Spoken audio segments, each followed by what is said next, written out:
if we were on camera, you could just do the one finger wrap up signal and I would be able to quit that in 2 syllables. I could wrap that up for you. Winners never quit and quitters never win. Quitters win all the time. Let us show you how on Quit Happens. Hey guys, Lynn Marie here. Before we get to today's guest, just wanted to let you know where you can find out all about strategic quitting on the web and social media. So if you go to quittingbydesign.com, you can find my blog and all these episodes of Quit Happens and information about different speaking events that I've done and information if you'd like me to come speak at your event. And you can also get on my email list, which would be great. On Instagram and Facebook, you can find me at Quitting by Design. And if you happen to like what you hear on Quit Happens and you'd like to give it maybe some stars or a review or subscribe, that would all be hugely helpful in getting this in front of more people who may need to hear some information about strategic quitting themselves. And I would greatly appreciate it.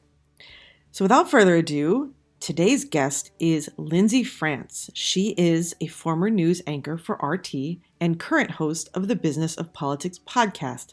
Lindsay is delightful. She has some great insight. I interviewed her via conference call from Washington, D.C.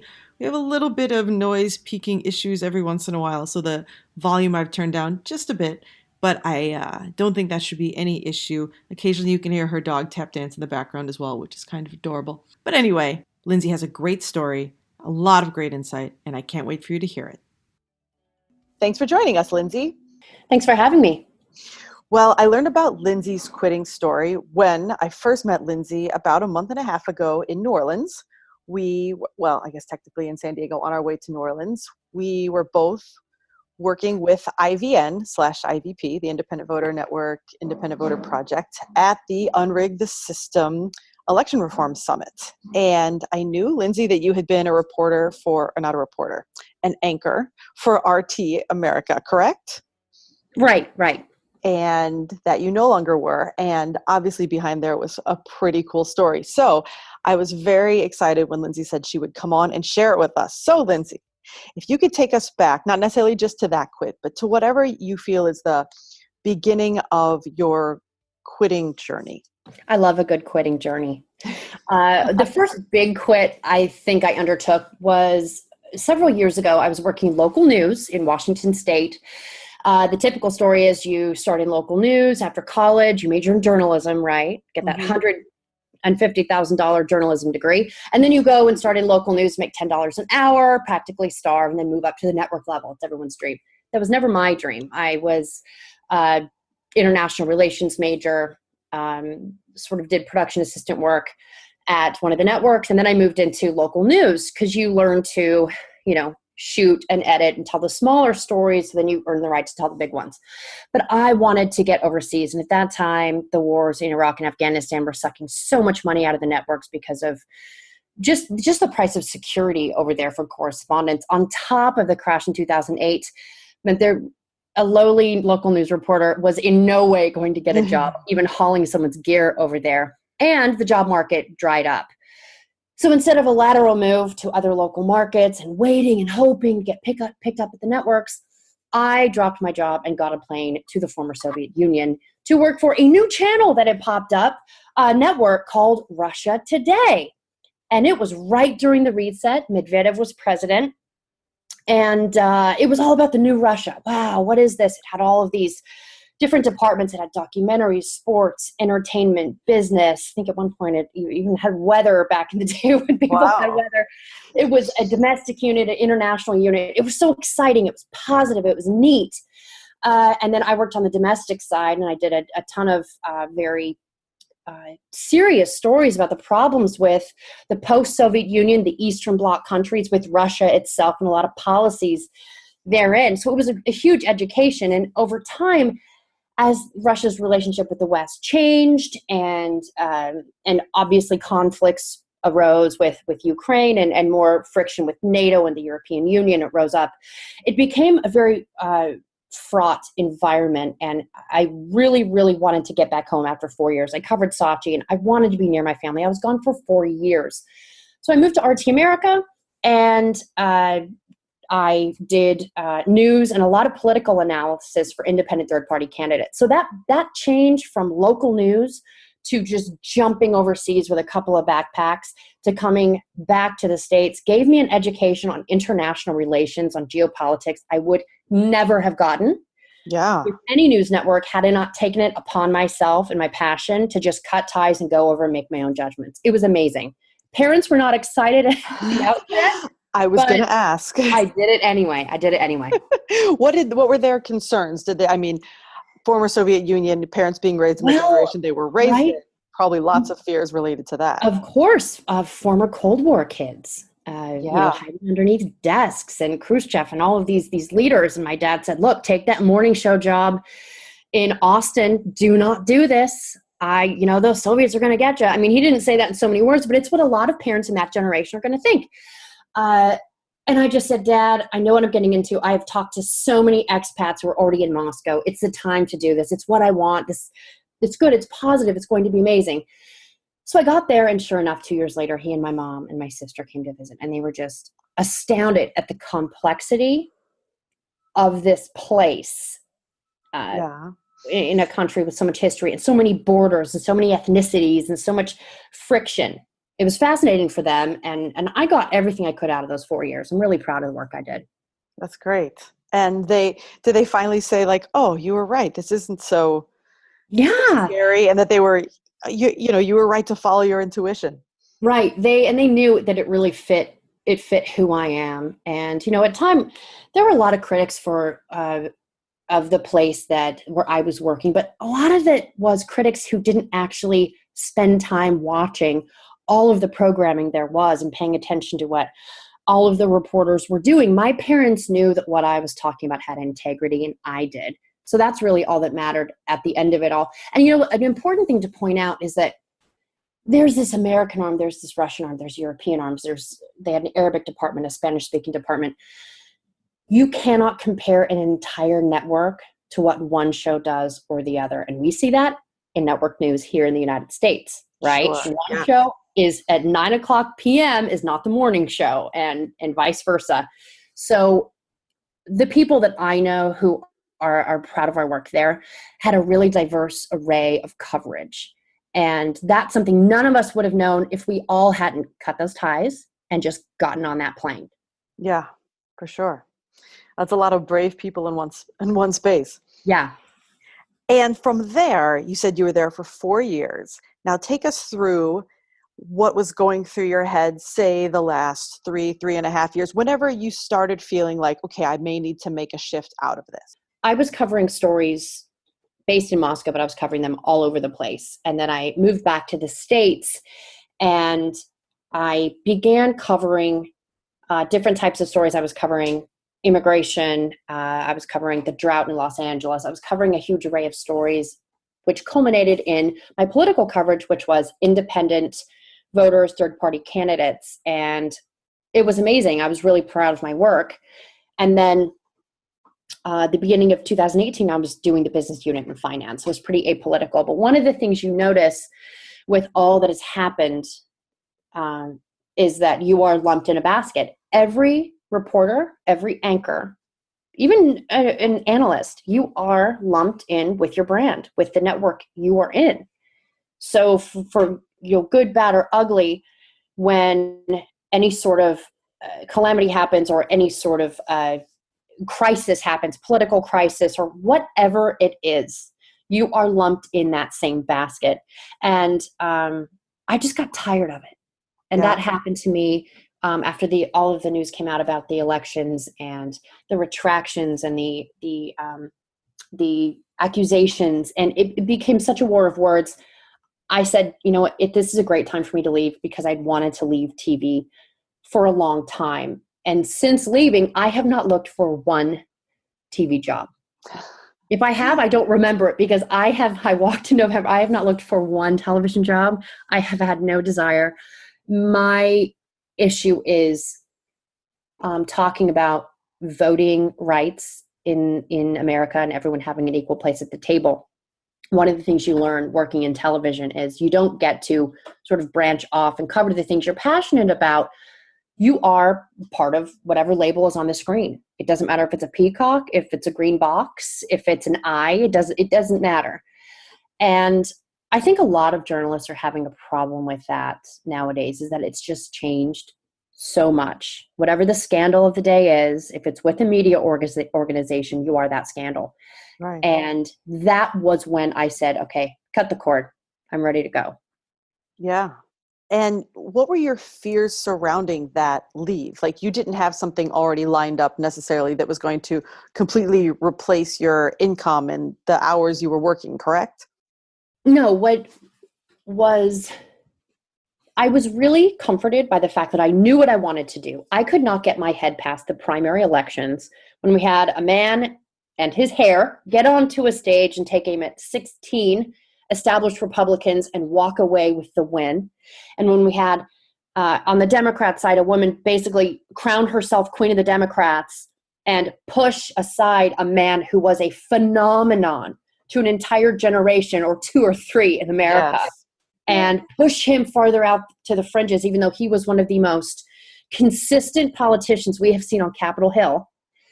Watching that happen just in the primaries, forget the generals, was so amazing to me. I knew I had to move into this space, and I wasn't alone. So I knew that passion. I had done some work with Chad Peace at IVN during the elections, and I made a call and said, I have got to get involved with you. And he said, great, let me know. So I cut the cords because, and what's scary about cutting those cords is that in television, when you walk away, you rarely come back. If you don't pound on that door and get in somewhere, then you just sort of don't just move back into it. It's kind of like the military. You're out, you're out. Right. TV, you're out. What you're following, it's not 100,000. Well, don't bother coming in this door, or whatever it is. It's just like that. And I knew that was a decision I was making, and I was very, very happy the moment I cut the cords. Nice. As I was discussing with Lindsay in New Orleans, I started off as a broadcast journalism major and lasted maybe 3 or 4 months with that in college. Oh, yes, you're a smart woman. You're a smart woman. Well, there were many reasons. A lot of them were that I couldn't handle the sound of my own voice, which is humorous now that I have a podcast. Exactly. Right.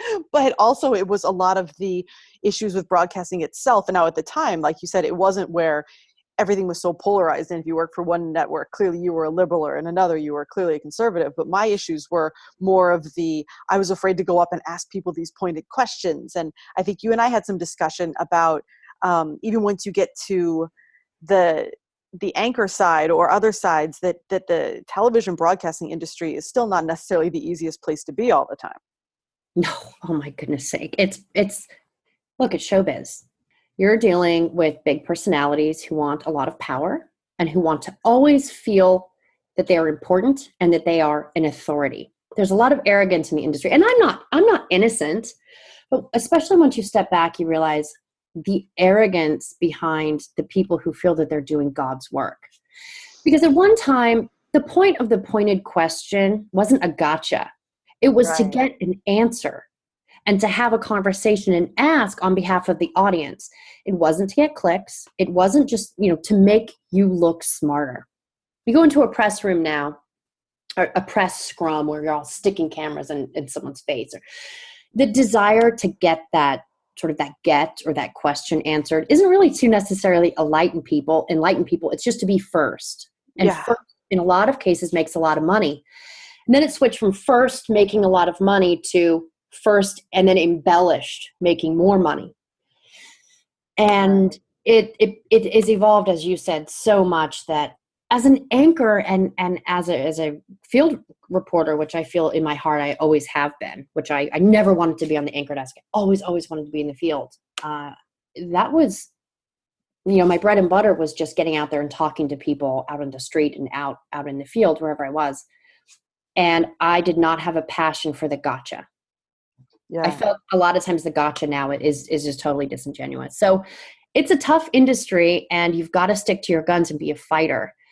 And, sometimes you catch yourself acting like them, and you've got to pull yourself back and say, wait, babe, chill out. You are not doing God's work. You are talking like a million other people are on TV now. Yeah. It's a harsh critique, but I'm telling you it's the truth, and I'm sure you saw that a lot. Yeah, I can imagine. So as you were experiencing both the fact that you felt like you were being lumped in because of where you worked, Right. and then the landscape changing more and more, what were some of the first signs? When I ask my guests about their quit, I love to kind of tease out whatever the little whispers from their Right. body were. Right. The whispers I was getting were, you go to a party in Washington, you're afraid to say where you work. No one's familiar with it, but they just don't like it because this and this and this and this and that. And it didn't affect my professional decisions, but it was hard and it hurt. And I'm not going to lie and say it didn't hurt, but for my own deep inner personal professional opinions, no matter what I said, no matter how hard I worked, how principled my stories, nothing mattered. No one was going to listen to me because there was the green box on the screen. No matter how many smart, principled people I worked with, we weren't going to get the credit. And I wasn't always looking for a huge, huge audience. That was never my aim. I just wanted to talk about things that I felt were very important and have an earnest discussion. And when you feel that the other networks, your network, a network you would have loved to be on, networks you used to hate, when you feel that everyone is moving toward that, then it's time to go. It's time to really find something that you can contribute to. And that's what I felt. It was when no one cared about what I said because of my brand. And I think that is true in a lot of media. I would say almost all. When you feel that you cannot speak beyond your brand, it's really difficult. Yeah, that makes a lot of sense. And you brought up something earlier that I'd love to touch on. I tend to say most quits are, for lack of a better term, reversible. But you pointed out that leaving television broadcasting is a pretty final decision to make. It's really hard to come back. I mean, go ahead. Yeah. Well, when people think of a news anchor, or they think of their favorite news anchor, they think of someone who's famous, who pulls in a big contract with who is quoted and it's showbiz, so they think of who's on top. They don't consider the people who were a part of the industry but just aren't now because they're off people's radar.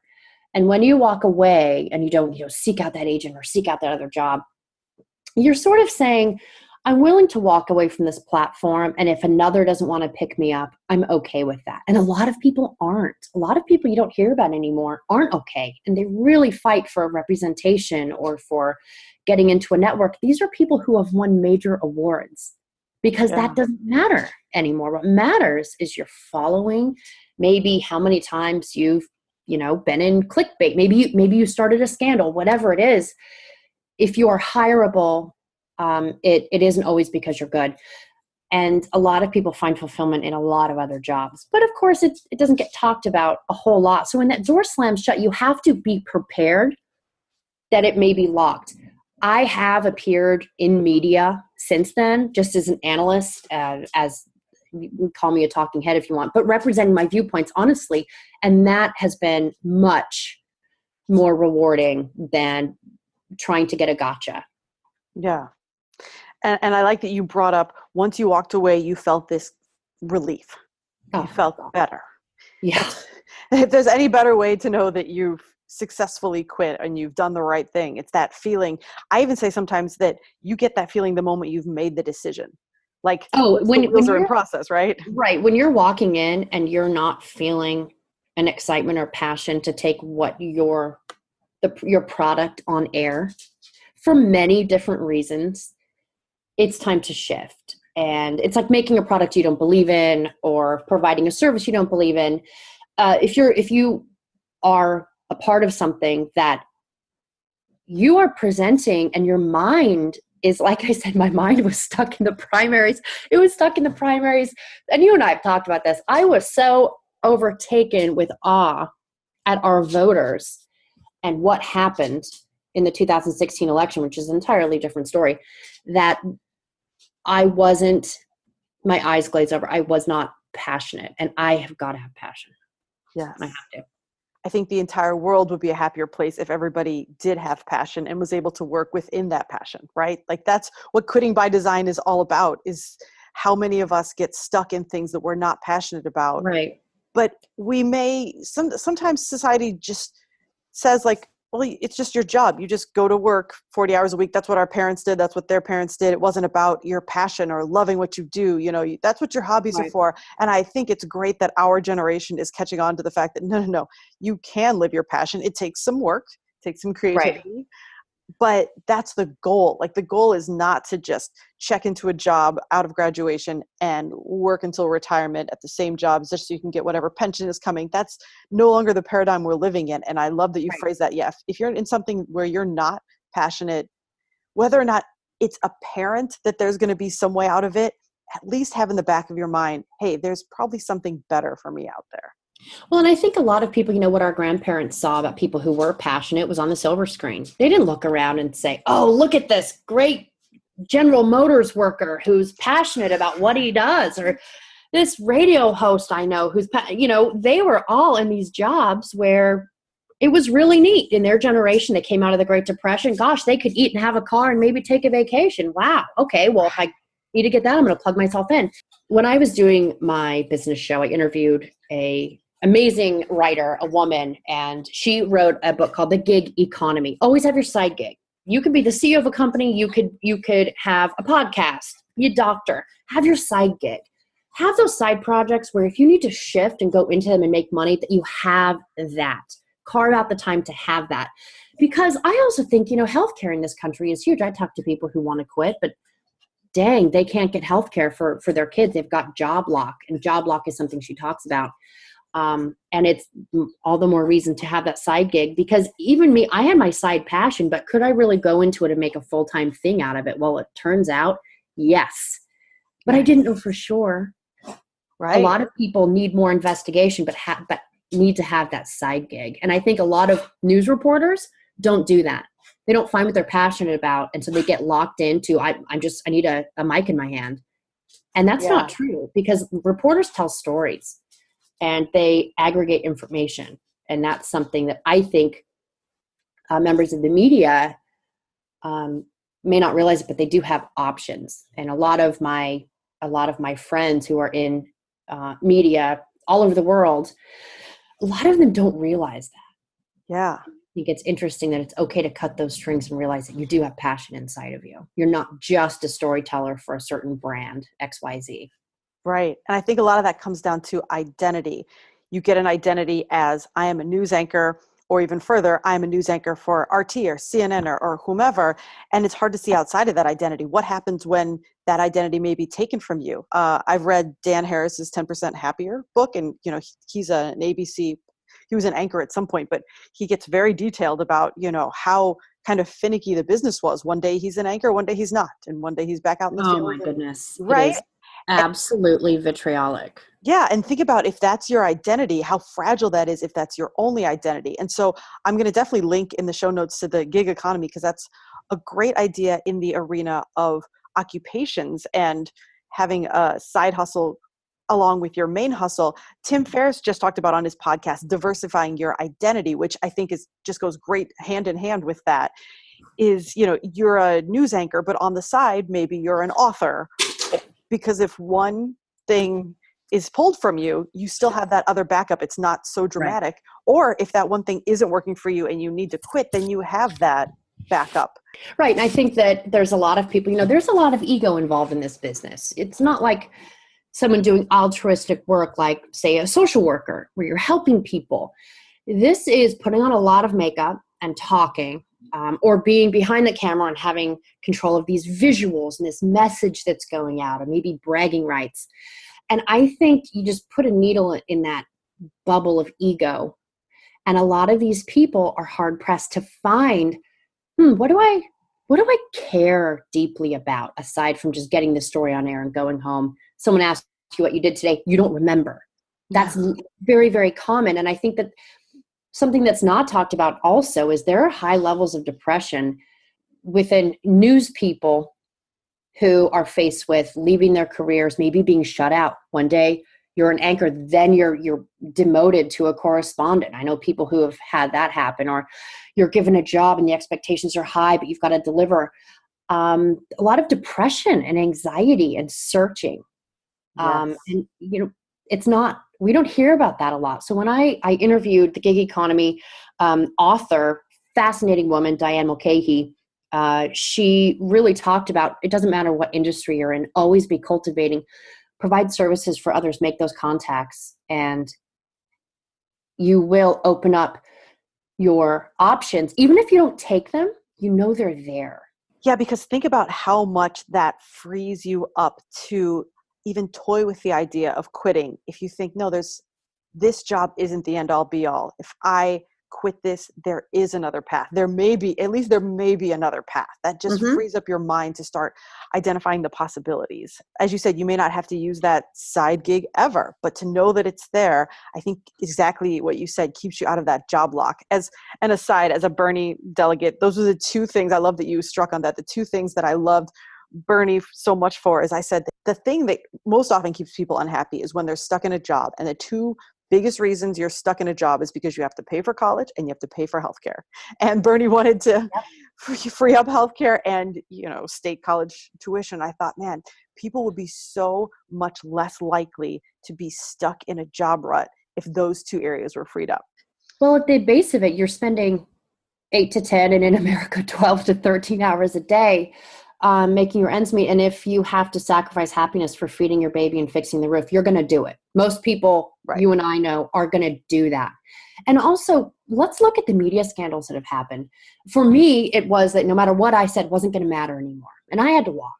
I had to make that decision for myself. No matter how hard I worked, what I said wasn't going to matter, and it would be denigrated, and I wasn't going to put up with it. And then look at the women in the media who didn't walk away. They were being sexually assaulted, sexually harassed, victimized, and they waited and they didn't walk away. Well, I know that a lot of women in the media, as I said, when you shut that door, it may not open. What if you have a side passion? Maybe that will free you to say, I'm secure enough to make a principled decision and not feel backed into a corner to defend myself. I think especially as women, it keeps us safe.